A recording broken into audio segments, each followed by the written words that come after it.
Hello, I'm Achim Kettler from Dental Wings. I want to show you some tips and tricks about coDiagnostiX, but sorry, next meeting.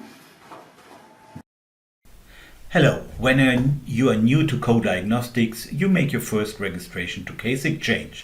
You receive the first email to confirm your email address, and then you receive a second email with a code which is necessary to restore all your connections on a new computer. But what if you did not store it?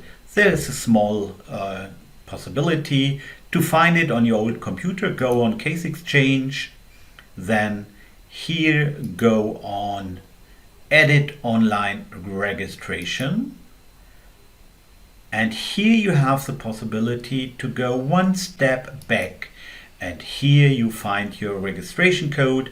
You can copy it, write it down and insert it already registered in your new coDiagnostiX installation on the new computer, and all your connections will be there. I hope this helps and have a nice day.